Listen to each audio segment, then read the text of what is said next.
Yeah. I'll bring us on, and then let's see. I'll tell you how many suggestions we got. Is it getting hot yet? It is. Yeah, I actually spent yesterday at a golf course with Funny Bones from Chicago here, which we normally do funny improv for kids in hospitals, but since we can't do that, the Ronald McDonald House had a charity golf outing, and we heckled the golfers. Oh, get out of here. It was very hot, so. I mean, golfing in the summertime in the Chicago area is humid and hot. It's brutal. But fortunately, we were mostly in the shade and just got to make fun of the people who did have to go around the course. I mean, that's all you got to do, right? That's what you got to do. Pick a number between, let's see, pick a number between 1 and 147. Wow. Yeah. 127. Damn. Now, is there a significance to 127, or is that just the number that came out? Well, actually, I usually would go with 27, but I figured since there was more than 100, since that is the number that Weird Al puts in all of his songs. Yes. Well, it apparently started out as a non-intentional thing, but then once people pointed out, he started doing it intentionally. So, first off, I love Weird Al. Yeah. I think he's the best. And then, yeah, anytime that I think we just recognize patterns as people, mm-hmm. We'll start seeing things that people didn't even know were there. Okay, so our suggestions comes from Jay Graigory, and it's Whatchamacallit is the suggestion. Whatchamacallit. Thanks, Jay Graigory.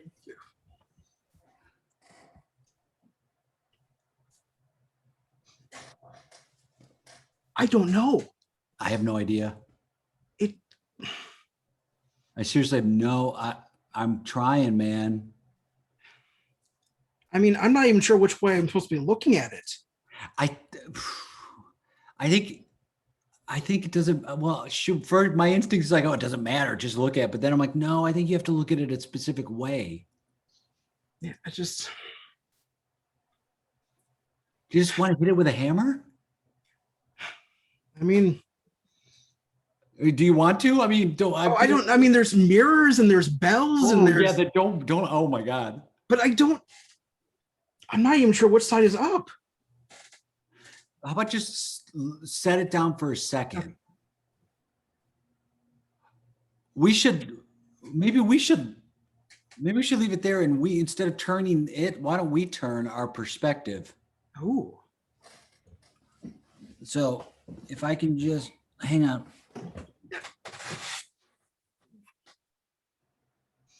See, when you said like there's mirrors and stuff, that's all I see now. Yeah, shit, man, we still got like 9 minutes to get out of the escape room. So, oh man, no, it's fine. It's gotta be the clue. Like it is the clue. Yeah. I'm like, there's gotta be openings somehow. There's literally nothing else in the room. There's a map and it doesn't come off the wall. I ripped it. I'm going to have to pay for that after. Yeah. I was tugging hard at it. Yeah. I think I broke the lock on that safe that says not part of the escape room. But right. It's like, that's what they figure it's gotta be like, why would it be in here? That's what I said. I was like, there's no way that's not part of this. The whole thing is called cracking the safe. And then to say like, this isn't part of the escape room. It's like, I think it's gotta be reverse psychology. It's totally, they're trying to throw us off the scent. I think it is. Is it emitting a scent now? Yeah. Can you smell it? It smells chocolatey. Huh. Maybe it's a literal whatchamacallit? Maybe it's a literal whatchamacallit. And that's what it is. Maybe the whatchamacallit is the actual candy bar. So when it says find the whatchamacallit, it'll lead you home. Maybe it's the literal whatchamacallit. I'm like breaking looking for metaphor and similes, and could it be that simple? Can I be honest? What's the difference between a metaphor and a simile? A simile, it's as if, right? It's like life is Like or as, I believe. okay. And then a metaphor is like this Just is representation. yeah. Yeah. I mean, how about this? If we're running out of time, and I say smash it because there's no way they put a hammer in here for not to use. They put the hammer in so we use it, right? It's got to be. I mean, Oh my God, what if somebody's fixing the room and then like left it on accident? And then they've got like a boss that's like, don't go in the room no matter what. The client's experience is most important. And then the person who's fixing the room is like, oh shoot, I left my hammer. that would explain.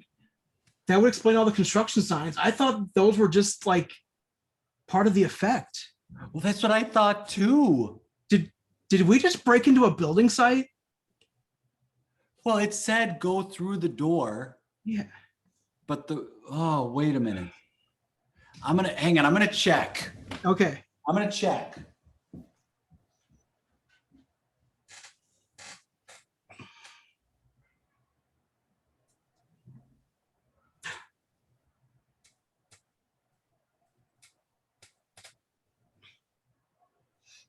Carlo? Yeah. There's a door in this thing.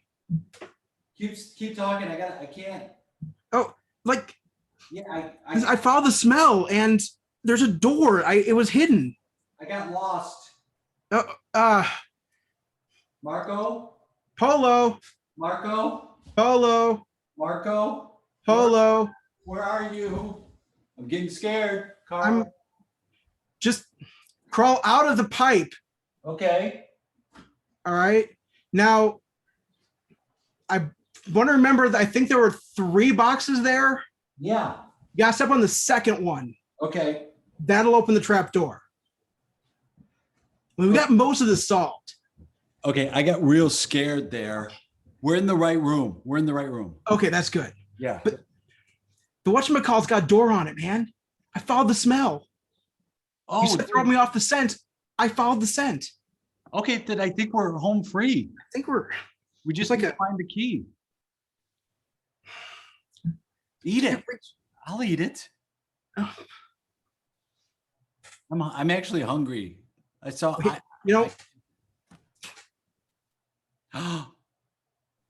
share. Whatchamacallit, half for you, half for me. You share with me? Of course.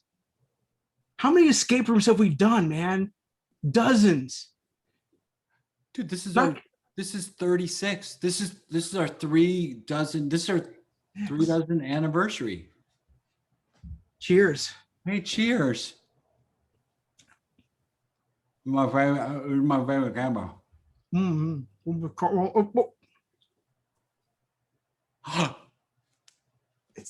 Use the key. The key. We got 40 seconds. Try it in the lock. Yeah.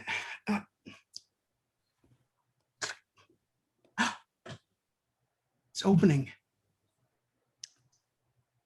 You ready? That was super dramatic. It's just a Should we door. not go? Wait, should we not? Should we go or not go? Door unlocked, man. We're almost out of time. We got to get out of here before time runs out. I think. See what's beyond the door. Oh, see, now this is a metaphor for my life, Carlo. Yeah. It seems like it's so easy to walk through that, but I'm having second thoughts. I'm having second thoughts like I shouldn't go through that door. It's too easy. And this is a metaphor for my life. Dude, Tim, I am right behind you. Okay. Or I can rock in front of you, whichever you want. It's a dark passageway, but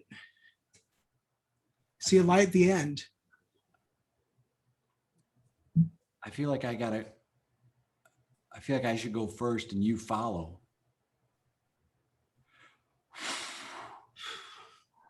Okay. Hey, this is the best, by far, this is the best escape room we've ever been a part. I mean, the other one just tested our like deduction and reasoning. Silly. This one tested our friendship, man. You know what? I think we passed. I know we passed. Doors open. Oh my God, the door opened too. All right, man. All right. I'm going. I'm right behind you. Just make sure you step over that. Yeah. Okay, man.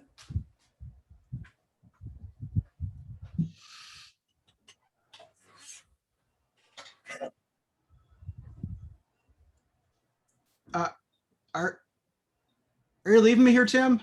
Oh, come on. Oh, okay, sorry. I'm coming. Scene. I realized I didn't have an easy way to actually escape this chair.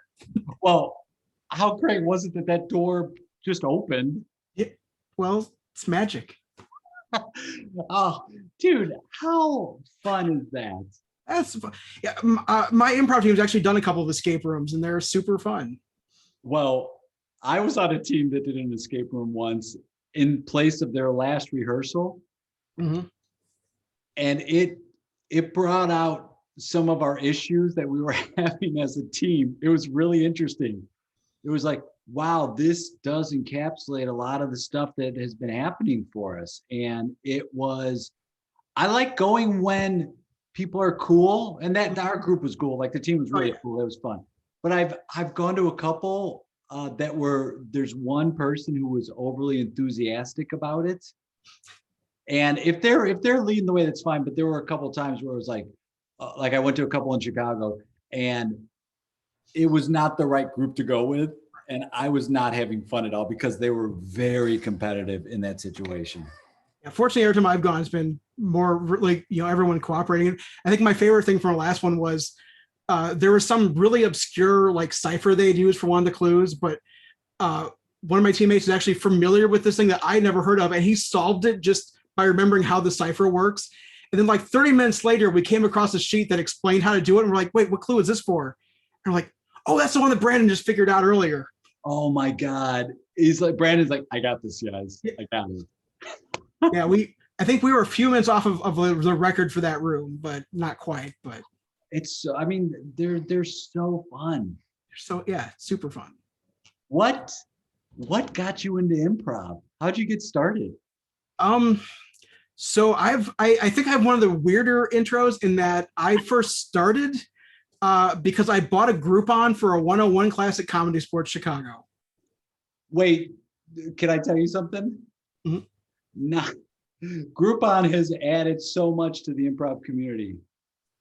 It's so good. So you saw Groupon and you're like, that's what I'm going to take. And where were you living at the time? I'm here in the Chicago suburbs. I have been for the past 20 years, but I moved up here after college for a job, and just it wasn't until 10 years later that I got this group, and that was 2010. Wow. So, and I figured like I liked watching Who's Line. It was a decent deal, and I'm like, you know what? I'll take a 6-week improv class. That would be fun to do once. And I figured I literally thought like that would be like that 6 weeks would be my only improv I'd ever do, just to see what it was like. But I fell in love with it, and you got hooked. Yeah. So I saw you had Matt on yesterday, and he was in charge of Comedy Sports when I started there. He's a great guy, and like one of the things I think that really, like, compared to other theaters I studied at later, was everyone at that theater was so nice to even like the new students. Yeah. And that really helped. Like I think if I had gone in something like IO, where it's a lot more competitive and everyone's a little bit more out for themselves, like maybe I wouldn't have stuck in. But going to shows there afterwards, like the players like, oh, you're taking classes, great, I'm so and so, and just got to be friends with so many of those folks. I think it is. I think it's more of in the Comedy Sports situation, and that theater is more people that aren't necessarily trying to go anywhere. Mm-hmm. They're just like, oh yeah, this is what I do for fun. Like there's a guy in the group, Jim McDonald, who I just love to pieces. And he's a really good, has been doing it for 30 plus years. And I've asked him to do why he doesn't do other shows or IO or any other theaters. He's like, why? this is the show I like doing. And I get that too. It's like, it's more about that fun atmosphere rather than I'm in a group with a bunch of people who want to get on a TV show, which is, it's fine. Like if that's your thing, cool. But I'm with you. If it was a thing early on that I was taking classes for to get somewhere, I wouldn't be doing it today. That's not what interested me in doing improv. It was hanging out with the people and having fun and like, oh, wow, you say hi to me, but I just saw you on stage. Like, and then you get to that point and you're like, oh, I don't know why I thought they were so like they would have big heads. Everyone's just normal. Mm-hmm.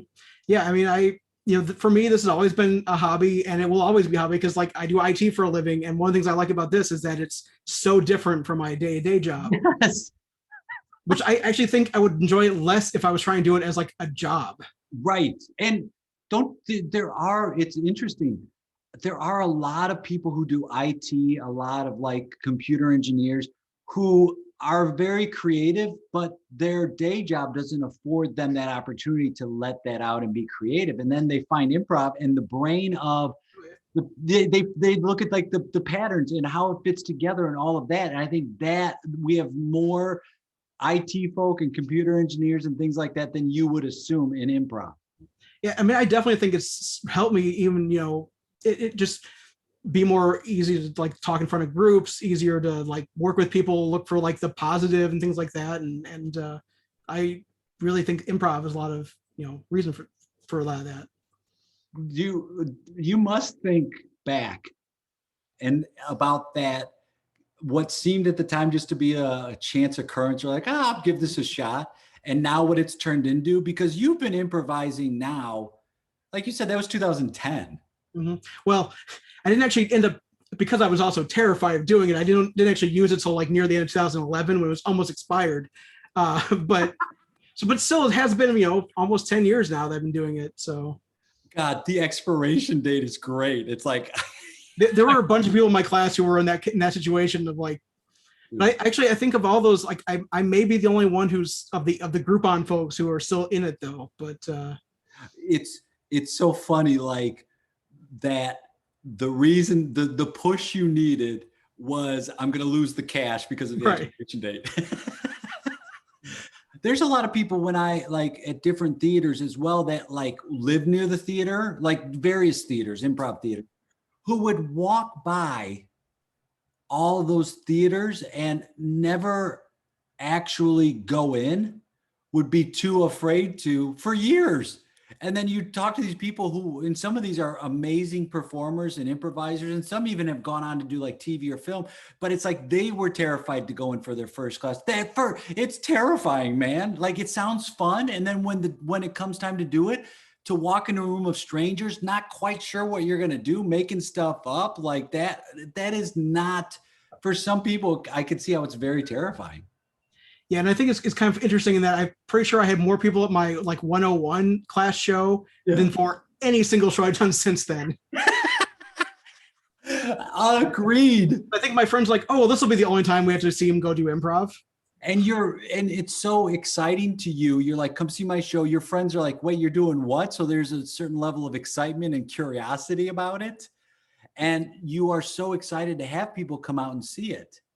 And then eventually you'll have friends come out and see it a bunch, but like, it's that first one. I equate it to like, it's kind of the first thing of like a GoFundMe. It's like, hey, you get one.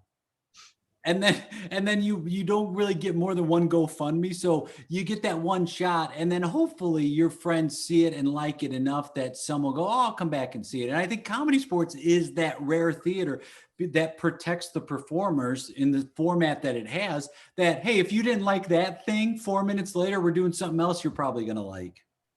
Yeah, I mean, and for me, I live in the suburbs, so it was, it's an hour and a half to get into the city for those theaters. But for the last 5 years, I've been there. There's been theater open in the burbs here called Westside Improv, which is where it's been my home theater, and it's got a lot of that same feel. And I love it. It's a really tight knit community. It's in Wheaton, which is one of the few suburbs that actually has like a downtown area that has lots of like, walking traffic. So like we do shows there that could sell out to like civilians, as opposed to like a lot of shows in the city where it was like, totally, hello, the team that's going on next, and then the team after that. and then a couple of significant others. That's why I love doing comedy sports, because even when I did it back in like the 90s and 2000s, you'd ask who's ever seen improv, and most of the people in the audience didn't see improv before. So you're playing for a group of people that really tests how entertaining you are versus, oh yeah, it's us, it's these two other teams that are going up that night. And we don't know why. Are they laughing because it's something funny? Are they laughing because they want us to know they're in the audience, so we support them? Like, you just don't get that as true of a sense as you do when you're playing for an audience, who most of them honestly probably don't still know what improv is. They're coming out and then they don't understand you're making it up. They can't get that. Yeah, I mean, there's been, a lot of people said that, oh, well, a long form theater is not going to survive in the suburbs, but we found our audience, and I think, we tell them this is what we're doing, and as long as it's funny, I mean, we've got a pretty regular, well, up until the pandemic, we had a really regular, and people keep coming back over and over. So, geez, I mean, dude, how you've seen enough shows to like how many, most of the groups, even in Chicago, most of the groups pull in a very small audience. People have this view of Chicago as the mecca of improv. And it's like, yeah, you can see some great work there, some great teachers, great performers, things like that. But like a lot of the shows just aren't very heavily attended. So when people ask me about my like advice I give, I'm like, go to a place there's not improv and open up an improv spot, do consistent work. Like, it doesn't even have to be hilarious. Just like do a consistent show where people like dress nice, go on stage, greet your audience. They'll come back because they're watching this entertainment in the moment. Yeah, that's, my dad lives out in Kansas City, so I've gotten out there, and like they have a fun improv community there. I got to know a lot of the folks there, and yeah, it's just, you can do it wherever, and it's, you can do it. I kind of like that's a little bit low key, because both at West Side and like Kansas City and other cities I've been to, where it's not, oh, I gotta like kind of be watching out for number one, because this might be the night the Herald Commission picks me, and that's why I get an SNL. Right. That's not what I'm gaming for. I want to have fun and with some good people, and then go home. And then go home. Right. I don't want to talk about it. I just want to have fun and go home. Where can people, if they want to like connect with you or follow things you're doing, or like check out the shows or see you online, what's the best way they can do that? So I'm on Facebook. It's probably the one thing, main one, just Brian Sebby. But Westside, we're actually in the middle of a 6-week run at a venue that has an outdoor space in downtown Wheaton there. Unfortunately, when the pandemic hit, the theater was just about ready to start construction on our new space. Oh, it's been paused. So we still need to finish that before we can reopen. Yep. But hopefully by the end of the summer, we're looking at opening. But for the next 2 weeks, we'll be at 302, and I've got a couple extra seats on my table if anyone's interested. So reach out to me. You're the best, and whether it's in person, whether it's virtual, again, I can't wait to play with you another time. Thanks for taking time out of your day, my friend. Yeah, thank you. It's been a lot of fun. We'll talk soon. Okay, thanks.